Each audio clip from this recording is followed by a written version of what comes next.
그리고 이제 요즘 질문이 좀 많이 하시더라고요. 저 같은 경우는 환자분들이 대부분 이제 뭐 40대, 50대, 60대 이런 분들이 많으시고, 그리고 비만 진료로 오신 분들은 이미 고도 비만이니까 이런 당뇨가 합치 있는 젊은 분들도 꽤 많이 있으시거든요. 의사들은 매번 하는 이야기가 체중 빼면 다 좋아집니다, 이렇게 많이 드리고 있어요. 근데 실제로 선생님 환자분 많이 보셨었을 텐데 정말 체중 관리가 잘 되면 당뇨약도 끊을 수 있나요? 이렇게 이제 궁금한 분들 되게 많거든요. 혹시 그런 경험들이 좀 있으신지 좀 여쭤보고 싶어서요. 환자들이 제일 궁금해하는 게 약은 안 먹어도 되나요? 언제 끊을 수 있나요? 없어지지 않나요? 물어보는데 이때까지는 통상적으로 그렇게 얘기했죠. 뭐 없어진다는 얘기를 되게 해줄 수가 없는 거죠. 고지혈증이나 고혈압이나 당뇨병 다 없어지게 하는 과정까지 갈 방법이 없기 때문에 뭐 15%를 어떻게 빼? 180kg가 왔는데 6개월, 1년 내 12kg를 뺄 수 있는 방법은 쉽지 않고 환자들도 해내기도 어렵기 때문에, 근데 이제 요즘에 조금 자신 있게 얘기를 해볼 수 있는 거는 체중 감량을 조금 더 많은 부분의 체중 감량을 할 수 있는 술들이 생기잖아요. 그래서 특히나 젊은 환자들한테는 비만이 되고 고도 비만을 가지고 있는 환자들한테는 기간을 딱 줍니다. 예전에는 운동을 다니고 뭐 시기를 하라고 그래도 이 환자가 6개월 안에 10% 이상을 빼기는 굉장히 어렵단 말이에요. 물론 그렇게 독하게 빼는 사람들이 있긴 있어요. 있긴 있는데, 근데 요즘에는 여러 가지 치료 방법들이 좋아지면서 6개월 내에 15%뭐 이렇게 뺄 수 있단 말이에요. 그런 걸 가지고 이제는 조금 다른 스탠스로 얘기를 하죠. 그런데 쉽지는 않아요. 그래서 보통은 이제 질환을 얘기할 때 비만이 동반되면 체중을 빼면 생활 관리를 하고 운동을 하고 식이 조절을 하면 약은 얼마든지 끊습니다. 약을 처음 시작하기 주저하는 분들도 지금은 도움을 같이 받으세요. 받고 좋아지면 이거는 얼마든지 뺄 수 있습니다. 대신 이걸 못하면 이 도움을 뺄 수가 없는 거예요. 그래서 환자들한테 같이 하라고 챌린지 많이 하죠. 환자들이 살을 빼는 거를, 체중 감량을 하는 거를 처음에는 바짝 동기부여가 잘 돼서 바짝 잘하다가 오랫동안 지속하는 게, 그래서 대부분 요요라고 하는 게 많이 오잖아요. 체중 감량에 성공했다라고 말을 하려면 얼마나 지속이 돼야 될까요? 저는 개인적으로 경험이 없어가지고 체중 감량이 얼마나 지속되는지 잘 모르겠습니다만, 이 체중이 6개월이 제일 많이 빠지고 그 다음에 1년까지 조금씩이라도 감량을 하고 최소 감량된 체중이 1년에서 2년까지는 끌고 가야 내 몸무게로 인지하고 유지가 되는 것 같고요. 언제든 늘 준비는 몸은 되어 있다라고 얘기를 드려요. 계속 늘려고 하고요. 그래서 조금이라 늘었을 때 다시 와라. 네, 항상 다시 와야 된다. 궁금한 게 여기 오늘 같이 하신 분들 중에 제가 알기로는 체중을 굉장히 많이 빼셨던 경험이 있으신 분이 우리 한병덕 교수님인데, 그 단기간에 많은 체중을 빼고 열심히 유지를 잘 하고 계신데 어떻게 유지하고 계신지 본인 경험을 한번 얘기해 주시죠. 유지를 지금 몇 년째 그럼 하고 계시나요? 6년쯤 됐어요. 근데 사실은 초반에 많이 빼놔서 여러 선생님들이 봐주셨을 때, 와, 너는 30kg 뺀 걸 지금 6년을 지키고 있다 말씀 주시는데, 사실은 저 그 사이에도 이제 왔다 갔다 하거든요. 네, 허양임 선생님 말씀처럼 6개월 지나고 1년 지난 시점부터는 몸이 제 이제 몸무게에 적응이 시작된 것 같았고요. 그리고 이게 우리도 치료하면서 하나 오해하고 있는 게 뺄 때와 사실 다 날씬하시잖아요. 유지하시는 거라는 얘기 안 하고 저쪽만 얘기해. 제가 약간 여기가 약간 아파서 잠을 잘못 잤어. 이게 안 돌아가거든 지금. 그래서 이렇게 왔다 갔다 하거든요. 근데 이제 이게 뺄 때는 더 많은 노력, 아까 교수님 말씀 주신 것처럼 많은 노력이 필요하지만 유지할 때는 사실은 찌지 않게끔 한다는 거, 일상 하시면서 그 몇 가지 약점들이 있잖아요. 그것만 좀 안 하면 유지가 되고요. 제가 볼 때는 그것도 있는데, 제가 한병덕 선생이 체중을 뺐던 그 시점을 아주 잘 봤단 말이에요. 체격이 컸고 단기간에 체중을 확 빼가지고 왔는데 포지티브한 자극이 필요해. 긍정적인 자극이. 우리 한병덕 선생이 처음 살을 빼고 갑자기 만났는데 저희가 전부 다 공유가 왔다. 배우 공유 같은 느낌이야. 그리고 뭐 한병덕 선생님 올 때마다 바바리 코트를 입고 오고 공유 같은 본인의 삶을 살고자 하더라고요. 그래서 그런 긍정적인 저희의 피드백이 이 한병도 선생이 6년 동안 이끌고 오게 된. 제가 체중 감량한 거에 그 지분의 50% 이상이 이재혁 교수님 맞아요. 진짜 가족도 안 해주는 칭찬은 제가 왜 또 비만학회 더 열심히 했냐? 학회만 오면 그렇게 칭찬을 다 해주시는 거예요. 그래서 막 비만학회 아이 둘은 안 되니까. 아이 둘은 안 되고. 그때만 해도 애가 둘이었거든요. 그래서 비만학회 아이 둘 이러시면서 막 이뻐해 주셔서 이건 이제 학회 올 때마다 살이 찌면 안 되겠다. 그래서 사실은 학회 모임 하기 전에 일주일은 열심히 다이어트하고 왔습니다. 그래서 체중 감량이라는 게 참 어려운데 그 빼는 노력이 굉장히 힘들잖아요. 그 뒤에 오는 그 피드백이 지속적으로 본인한테 포지티브하게 와야 돼요. 예를 들어서 젊은 여성분들은 대부분 다 체중을 빼려는 이유가 뭐예요? 건강도 중요하지만 더 예쁜 옷을 입고 더 스타일이 좋고 이런 것들이 되게 좋은 피드백이잖아요. 스스로의 만족도 좋고. 그래서 한병도 선생도 그때 제가 보고 나서 마음은 굴뚝 같았어요. 실천이 안 돼서 저는 그렇게 가지 못했지만 비슷한 나이는 아니고 제가 한병도 선생이 저보다 좀 어리긴 하지만 저렇게 좀 젊게 또 젊은 모습으로 나름 처음 볼 때는 저랑 비슷한 분위기였는데 보고 굉장히 자극이 많이 됐어요. 그 자극을 저한테도 받지만 한병도 선생 계속 볼 때마다 너무 제가 좋아가지고 그래서 그 자극이 이제 뇌에 박혀서 이제 지금은 6년간 갔다니 참 저한테도 좀 자극을 주시지 왜 저는 좋은 방법이 막둥이 보시면 이제 그 막둥이가 저 얼마 전에 태어났잖아요. 그러니까 애가 어리니까 제가 더 젊어져야 될 것 같은 생각이 들더라고요. 그래서 또 그 이후 또 조금 다시 다이어트 하고 이러고 있거든요. 6년을 유지하는 건 대단한 거예요. 근데 이제 환자분들을 보면 성공하고 유지를 잘하는 분들의 특징이 있어요. 병원을 외래를 절대 날짜를 빼먹지 않고 오세요. 정말. 그리고 일부러 이제는 너무 잘 지키셔서 외래 간격을 늘리자고 해도 한 달에 한 번씩 꼭 삶의 자세가 좋은 내가 잘하고 있다는 거를 긍정 피드백을 받기 위해서 오시는 것 같아요. 이제 굉장히 귀찮으실 수도 있는데 그걸 그렇게 오시더라고요. 그런 얘기도 들었어요. 체중 관리를 잘 하시는 분들은 매일 측정을 한다라는 얘기인데 비슷한 그런 외래 날짜를 잘 맞추고 시간을 정확하게 오시는 분들은 이분은 이번에 잘 하고 오셨겠구나라는 생각이 벌써 들어오기 전에 알고 자꾸 이분은 이번에 힘들어 이게 안 돼서 안 오셨구나 이런 생각이 벌써 알겠어요. 그래서 이게 안 오시는 분들은 들어오셨을 때 뭐 힘든 일이 있었냐. 다음번 놓친 분들은 다시 잘할 수 있다 이렇게 하고 얘를 시작을 하고, 그래서 이게 한번 다시 잘 하기 시작하면 신이 나서 하게 되는 것 같고요. 그래서 항상 시작할 때 안 될 수 있다. 근데 다시 하면 되고. 다시 늘 때 조금이라도 빨리 다시 외래로 오는 게 뺄 수 있는 방법이다. 이런 얘기를 계속 시작할 때 드리는 것 같아요. 화양 선생님하고 한 달에 한 번씩 꼭 만나야 되겠어요. 다음 달에 만나야겠어요. 네. 좋은 얘기 좀 듣기라도. 시작할 때 말씀드렸지만 저도 겨울에 체중이 늘었는데 환자분들 얘기 드려서 나도 안 되는데 나도 안 되는데 맨날 그러고 있어요. 그게 어디예요? 저는 환자분들이 저보고 선생님도 문제가 심각한데 이러고 가신 분들이 많은데요. 뭐 나름 노력을 하고 있지만 근데 그 신유한 선생님은 워낙 전공이 그것이니까 운동 진짜 운동을 어떻게 쉬지 않고 할 수 있나요? 운동 안 하면 죽는다라고 생각을 하고 그런 것도 있고 일단은 운동을 좋아해야 되는 것 같아요.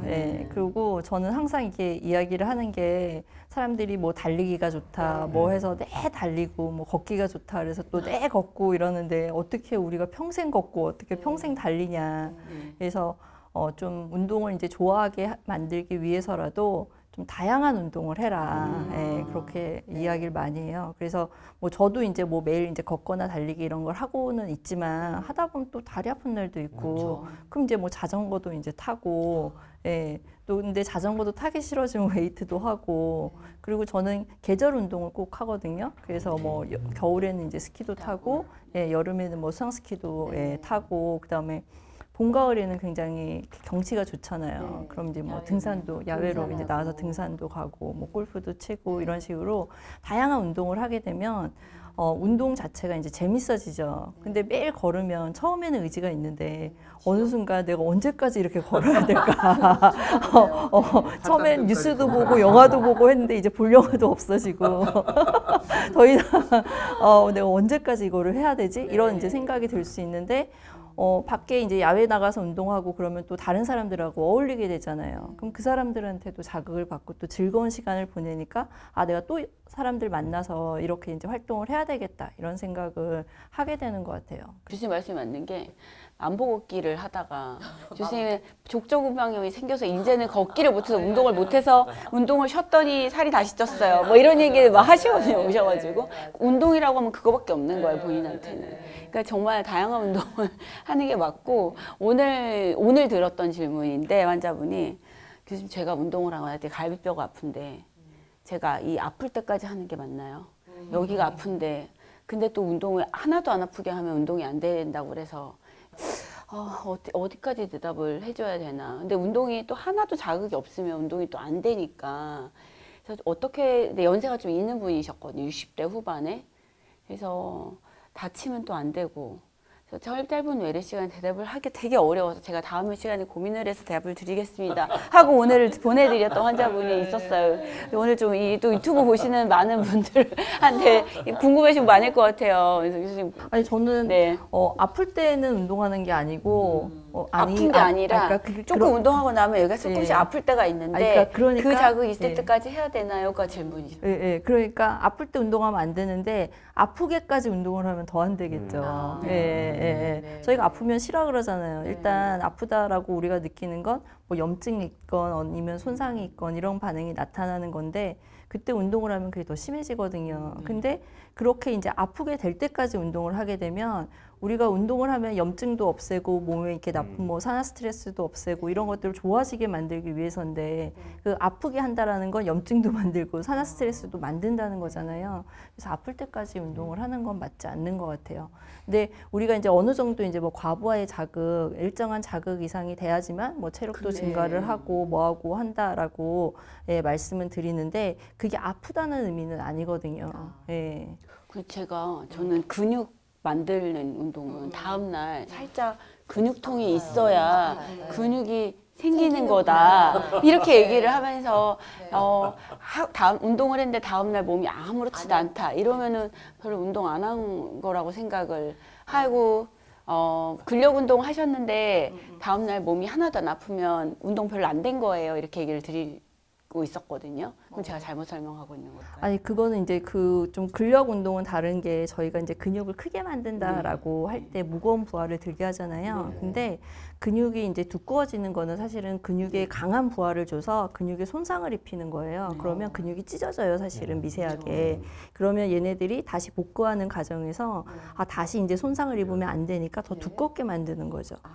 그래서 결국은 손상을 줘가지고 이걸 더 두껍게 만들기 때문에 내가 몸에 이제 근육을 뭐 더 크게 만들어야 되겠다라고 할 때는 더 높은 부하를 하고 또 아무래도 미세하게 이제 그 찢어지는 과정에 통증이 나타나게 되겠죠. 그래서 이제 나타나는데 일반적으로 건강을 위해서 할 때는 그렇게까지 할 필요는 없다는 거죠. 근육을 만들고 싶으면 그렇다면 그렇게까지 힘들게는 안 해도 만들고 싶으니까 가벼운 부하로 차라리 반복 횟수를 더 많이 하는 게 좋아요. 그래도 운동을 하지 않았던 사람들은 가벼운 부하로 반복 횟수만 많아도 근육이 늘거든요. 그래서 저희가 맨몸으로 하는 운동도 굉장히 많잖아요. 근데 맨몸으로 하는 거는 뭐 근육이 안 생길 거야, 안 돼 이렇게 하는데 맨몸으로 하는 것도 굉장히 힘들어요. 일단 자기 체중에 대한 부하가 있기 때문에 맨몸으로 하는 게 부하가 너무 많이 걸리던데. 네, 정리해서 이 질문을 드려보면 그러면 몸에 자극이 없는 편안한 운동도 보통은 도움이 된다라고 이제 생각을 하면 된다는 거겠죠. 네, 일단 움직이면 된다. 저는 네, 움직이면 된다. 가만히 있지 않는 게 좋고 움직이면 된다. 그런데 거기에서 이제 본인이 체력을 높이려고 하면 조금 더 강도를 높여야 되지만 건강을 위해서 한다면 너무 높은 강도로 그렇게 운동하고 나서 아프면 다시 운동하기 싫잖아요. 그렇게까지 할 필요는 없다는 거죠. 그 운동을 꾸준히 계속 하는 거예요. 그래서 산에 오른다든지 그런데 처음에는 똑같은 산에 올라갈 때 점심시간에 15분 동안 올라가면 헉헉했었어요. 땀도 굉장히 많이 나고. 그런데 언제부턴가는 아무렇지도 않은 거죠. 자유롭게 대화하고 나 산 꼭대기야 뭐 이렇게 얘기해도 아무렇지도 않고. 그래서 심지어는 제가 지금 살고 있는 아파트가 33층인데 설 연휴 때 너무 운동량이 적은 것 같아서 지하 3층에 내려가서 꼭대기까지 올라갔는데 아무렇지 않은 거예요. 그래서 지하 3층까지 가셨어요. 1층에서 올라가도 힘들어요. 36층을 해보고 싶어서 풀로 완전히 풀로 해보고 싶어서 그랬는데도 별로 이렇게 땀도 안 나고 이렇게 숨도 별로 안 차고 해서 다시 엘리베이터를 타고 내려가서 다시 올라가니까 이제는 땀이 좀 나더라고요. 해서 무슨 생각이 들었냐면 언제까지 이렇게 계속 높여만 계속 가야 되는 걸까? 이 생각이 들더라고요. 그래서 이제 제가 또 다양한 운동을 하시는 게 좋다라고 하는 게 우리가 안 쓰던 근육을 쓰면 자극이 굉장히 강하게 가요. 그러니까 늘 사용하던 근육은 이미 이제 그 근육이 어느 정도 잡혀 있기 때문에 또 운동을 해도 자극이 별로 없어요. 그러면 얘한테 자극을 주려면 더 강하게 가야 되는데 안 쓰던 근육을 쓰면은 그쪽으로 자극이 가서 그 근육들이 이제 통증이 생기게 되거든요. 그래서 제가 아까 얘기했듯이 겨울에 스키랑 여름에 수상 스키면 둘 다 똑같은 운동 아니야? 이렇게 생각을 할 텐데 운동을 해보면 사용하는 근육이 달라서 예, 그러니까 저처럼 이렇게 늘 운동을 한다라고 하는 사람도 새로운 운동을 하면 아파요. 왜? 그동안 내가 사용하지 않았던 근육들을 동원을 해서 쓰게 되니까 또 새로운 자극이 돼서 그게 또 내 몸을 이제 더 이렇게 체력을 높여주는 그런 방안이 되는 거죠. 근데 진짜 되게 좋은 게 오늘 신유아 선생님한테 들었던 게 좋은 게 보통 운동하는 사람들 보면 요즘 러닝 많이 하잖아요. 그럼 그들의 목표는 뭐냐면 마라톤이야. 마라톤 뛸 때까지 뛰어. 러닝을 해서 끝을 볼 때까지. 그리고 뭐 걷기를 하면 진짜 많이 걷고 등산을 하면 한국의 100대 명산을 다 갔다 와야 되고 이런 뭐 하여튼 너무 끝까지 운동을 그 분야를 찍고 싶어 한단 말이에요. 그것보다 다양하게 뭔가를 하는 게 되게 좋을 것 같다는 되게 좋은 팁인 것 같아요. 그래서 잘하진 못해도 아주 그 스킬이 늘지는 않더라도 다양한 운동을 여러 돌아가면서 하는 거는 굉장히 운동을 좀 주저하는 사람들한테 굉장히 좋은 팁인 것 같은데요. 아니 그 말씀을 하시니까 제가 이렇게 운동을 많이 한다 그러니까 다들 제가 이제 운동을 잘할 거다라고 기대를 하는데 제가 어디 센터 등록해서 단체 운동을 할 때 저한테 전에 운동하셨던 분이냐고 아무도 안 물어봐요.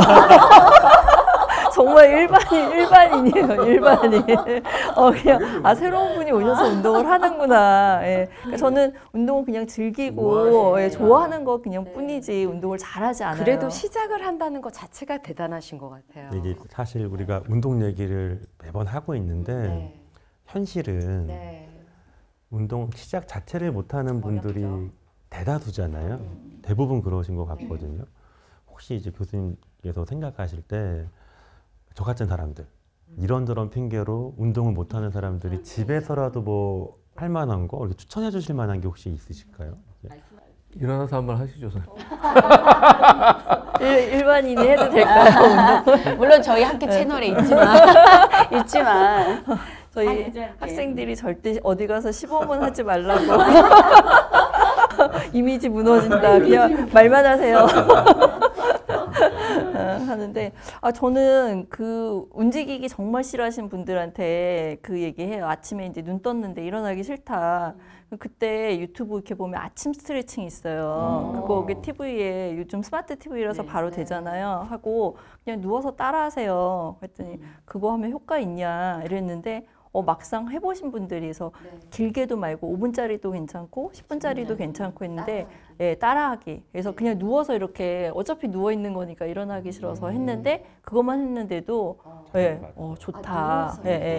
그래서 이제 조금 더 욕심이 나는데 뭐 하냐. 그래서 자기 이제 하루 종일 이제 맨날 이제 앉아서 일을 너무 많이 한다. 그럼 앉아 있는 상태에서 최근에 또 나왔던 논문 중에 제일 재밌는 게 발끝만 네. 들어올리기를 네. 2시간 했는데 혈당이 떨어졌다. 네. 이런 것도 네. 있잖아요. 근데 뭐 꼭 발끝만 올려야 되나요? 우리가 발도 올렸다가 내릴 수 있고 발끝도 올릴 수 있고 몸도 이렇게 뭐 좌우로 이렇게 움직여 줄 수도 있고 좀 그런 식으로 해봐도 괜찮고 조금 더 하겠다라고 하면 의자에 이제 뭐 이렇게 닿을 듯 말 듯 앉았다 일어서는 그런 이제 스쿼트 이런 것들도 하면 되고 저는 그냥 계속 몸을 움직여주면 되는 것 같아요. 그리고 이게 저희 운동은 아까도 말씀드렸듯이 한 가지 운동만 하는 것보다는 그냥 여러 동작을 해라. 그리고 운동하시는 분들이 근육 만들기나 뭐 유산소는 열심히 하셨는데 너무 스트레칭을 안 하세요. 그러니까 정리 운동은 너무 힘들어. 운동 너무 많이 해서 힘들어가지고 오늘은 정리 운동은 생략할 거야 이렇게 많이 하시는데 우리가 정리 운동을 해야지 사실은 근육군이 늘어나고 관절의 가동 범위가 좋아지고 그럴 때 이제 운동의 기능이 좋아지거든요. 그러면 다음에 운동을 할 때 더 잘할 수 있으니까 또 운동이 재밌어지는데 안 그러면 근육이 계속 아파요. 근육이 이제 굳은 상태로 있게 되니까. 그래서 아까 말씀드렸듯이 그래서 정하기 싫으면 저녁에 들어가서 누워서 또 유튜브 틀어놓고 스트레칭만 그냥 따라해라. 그렇게 많이 말씀을 드려요. 저는 그런 생각이 많이 들어요. 그러니까 운동을 다 목적을 가지고 하려고 하시거든요. 근데 그 어떤 목적도 운동으로 달성하기가 쉽지가 않다는 생각이 많이 들어요. 왜냐하면 일단 매일 거의 못 하시잖아요. 그리고 효과적으로 안전하게 대부분 못 하시거든요. 그러니까 살 빼기 위해 운동 열심히 해야지. 그리고 제 경험이었거든요. 운동을 딱 했어요. 막 하면 아까 말씀하신 것처럼 다음날 온몸이 다 아파. 일주일 동안 누워있어. 못 움직여. 역시 나는 포기해야 돼. 환자분들 대부분 막 그러시거든요. 중요한 게 말씀 주신 것처럼 뭐 스트레칭하고 생활에서 활동을 어쨌든지 늘리는 거. 그래서 저는 진료할 때 그런 표현 많이 쓰거든요. 뒹굴자 그러거든요. 그냥 앉아서 TV 보시지 말고 유튜브를 봐도 뒹굴면서 보시는 거랑 누워서 보는 거랑 그래도 0.1칼로리라도 차이가 나지 않겠냐는 이제 얘기를 드리는데 집에서 뒹굴뒹굴 한다고 많이 혼나는데 나는. 유지하고 계신 거 아니에요? 그래서 체중을 유지하고 있는 거예요. 그게 체중 유지의 비법이었군요. 뒹굴뒹굴이. 아까 저 교수님 말씀에서 되게 감명받았던 게 뭔가 본격적인 생각을 하니까 시작도 못하고 연속이 안 되는데 아예 안 움직이던 분이 스트레칭부터 시작을 해보고 할만하네 하고 그 다음 작업으로 이제 넘어가시잖아요. 그래서 우리도 이제 보시는 많은 분들도 막 처음부터 막 원대한 꿈을 가지고 완벽한 계획을 가지고 하려는 것보다는 일단 뭔가 시작하는 게 좋지 않을까 이런 생각이 저 신윤아 교수님 말씀하실 때 웃는 거 못 보셨어요? 저 오늘 아침에 눈 뜨자마자 10분 스트레칭 틀어놓고 하고 그거 하고 났더니 시간이 남아서 하체 무식이 아침에 20분 그것까지 하고 출근했습니다. 오늘. 오늘 유튜브 어제 집에 가는 길에 체중 늘었다고 막 얘기하다 갔잖아요. 그래서 오늘 아침에 일찍 눈이 떠졌길래 실천하고 출근했습니다. 난 눈을 뜨는 순간 늦었다기 때문에. 아니 그런 일은 굉장히 드문데 오늘 눈이 좀 일찍 떠졌습니다. 술을 어제 안 먹어서 그런가 봐요. 그게 되게 중요한 것 같아요. 저희도 진료실에서 오래 있잖아요. 네. 그러니까 보통 생활 습관이 어떠냐면 출근해서 요즘 회진을 잘 안 도니까 이번에 진료를 봐요. 진료를 보면 3시간 반 이렇게 가만히 앉아서 진료 보고 점심을 먹고 또 앉아있고. 그러니까 하루 종일 앉아있는데 처음에 그 앉아서 진료실에서 이렇게 좀 움직여 볼까 했는데 그 머릿속에 잘 안 지나가요. 그래서 이 루틴을 좀 만들어야 되겠다는 생각이 들고 일반인들도 생활에서 이렇게 루틴을 좀 만드는 게 좋지 않게 거창한 목적을 세우고 시간 내는 것보다. 얘기하다 보니까 우리가 흐름이 뭐 근육, 파워 이런 쪽으로 가고 있는데요. 아까 이제 제가 살 빠졌었다고 얘기 드렸잖아요. 그때 그게 궁금한데 어떻게 뺀 거예요? 그 많은 체중을? 비법을 좀. 근데 제가 그때 바뀐 게 3가지가 있었어요. 근데 저의 약점을 알게 된 거죠. 교수님, 우리의 생활 패턴이 매일 출근해서 앉아서 우린 되게 힘든 것 같은데 뭐 먹지도 않았는데 살이 안 빠지는. 하루 종일 앉아있잖아요. 근데 진료실에서 제가 먹었던 진료하면서 마셨던 커피, 음료만 제가 칼로리를 따져보니까 하루에 500칼로리 정도를 주스를 먹고 있는 거예요. 뭐 주스를 드셨구나. 카페 라떼 한 잔, 오렌지 주스 한 잔, 아침 저녁 이렇게 먹으니까 그게 모이면 500칼로리. 그때 전까지는 제가 운전해 다녔었는데 출퇴근을 이제 완전 지금까지 다 지하철만 하거든요. 하루에 자연스럽게 8,000보 정도 회진까지도 10,000보가 돌더라고요. 그러니까 그 두 개랑 지금은 다시 마시지만 그때 몇 달은 또 절주 금주를 했었거든요. 그래서 그게 이렇게 하니까 많이 빠졌고요. 그리고 제일 끝으로는 좋아하는 것만 먹었습니다. 반대로 갔습니다. 그러니까 이제 내가 안 좋아하는데 몸에 좋을 것 같으니까 음식을 챙겨 먹는 것들이 있었잖아요. 완전 청개구리처럼 내가 진짜 좋아하는 것만 먹고 싶은 것만 골라 먹어야지. 그래서 뭐냐면 뭐를 좋아해? 그때 고구마가 있었어요. 브로콜리를 좋아하셨던 게 아닌가요? 고구마가 이게 있었어. 이 얘기가 제가 왜 핵심으로 생각하고 말씀드리냐면 그 전까지는 110kg였던 100kg였던 저도 빼고 싶은 마음 갖고 있었죠. 근데 한 끼만 굶어도 옆에서 어머니가 총각 때는 또는 와이프가 왜 안 먹어? 이거 좋은 건데 먹어야지. 그러면 그걸 거부하는 게 너무 힘들었어요. 그리고 사실 먹으면 맛있잖아요. 그냥 이렇게 먹고 생각을 했는데 뒤에 가서 아예 바꿔서 나는 좀 다이어트 중이니까 안 먹을래요. 이해해 주세요 하고 이제 제가 제일 좋아했던 게 술을 좀 좋아했잖아요. 그러니까 좋아하는 음식도 사실 술안주를 좋아했단 말이에요. 그래서 반찬이든 식사든 그런 종류만 먹고 대신 중간에 무엇이든 뭐 누가 주든 권유하든 먹고 싶지 않은 거는 거절했다는 거예요. 편식했어요, 사실은 그런 식으로. 근데 이제 이게 잘못 편집돼서 잘못 나가면 술만 먹고 술과 안주 뭐 나쁜 것만 먹어도 살 뺄 수 있어요. 자극적으로 나갈 수가 있는데 썸네일로 글 쓰면 되겠네요. 술만 먹어도 살이 빠지나요? 그리고 한 5년 뒤에 이제 사망 이렇게 나갈 수도 있어요. 이럴 수도 있는데 원래 알코올리스트들은 살이 빠져요. 근데 일반인이 그걸 굉장히 지키기 어려운 게 사실 저도 이거 촬영하자고 그래서 모임이 계속 있었는데 술을 안 먹겠다 그랬어요. 그때 다들 가서 화장을 잘해라.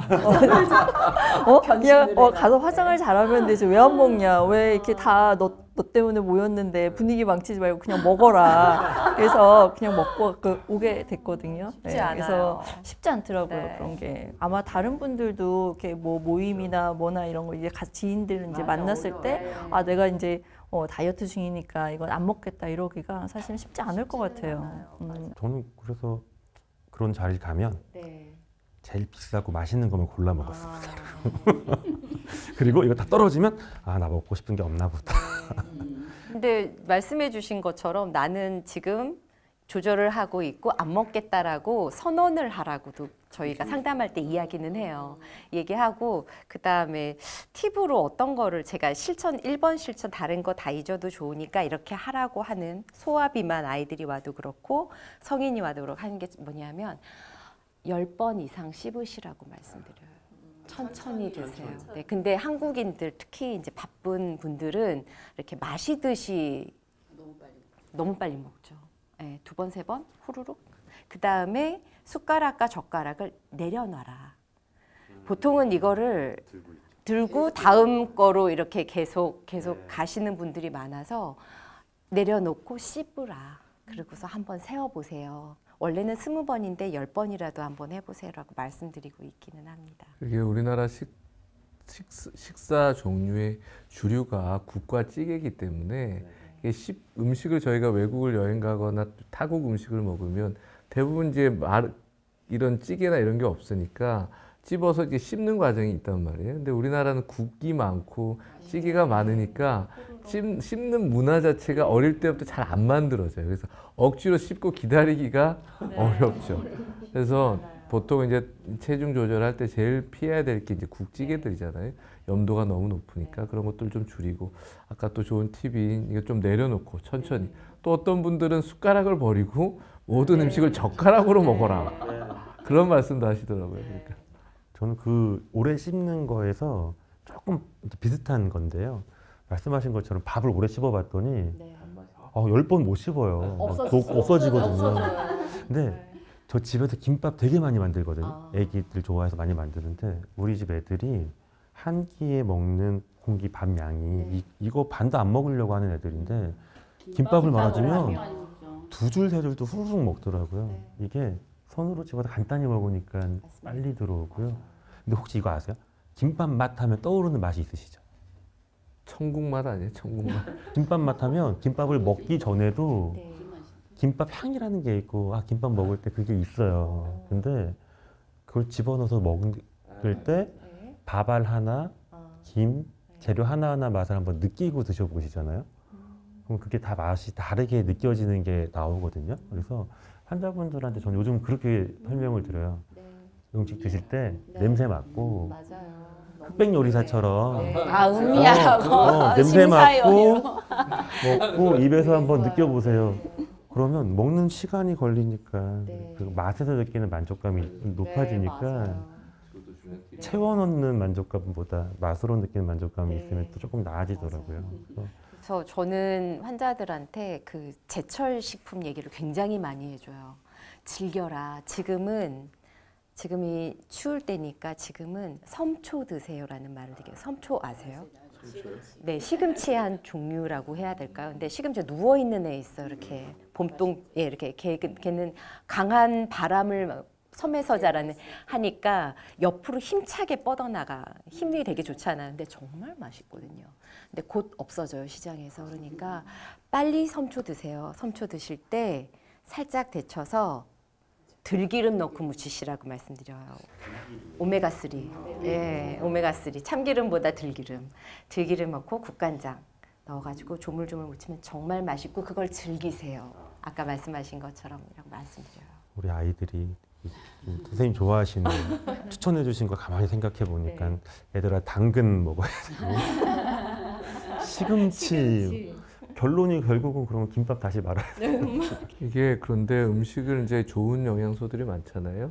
음식을 먹는 순서를 조금 잘 맞춰주면 같은 양을 먹더라도 훨씬 더 좋을 수 있는데 김밥은 여러 가지 재료가 많이 들어가 있는 음식이긴 한데 한꺼번에 섭취를 하고 칼로리가 의외로 높기 때문에 주의를 해야 되지만 아까 말씀하셨던 것 같이 집에서 아이들한테 또는 음식을 내줄 때 우리나라는 전통적인 식문화가 어떠냐면은 한 상에 다 줘요.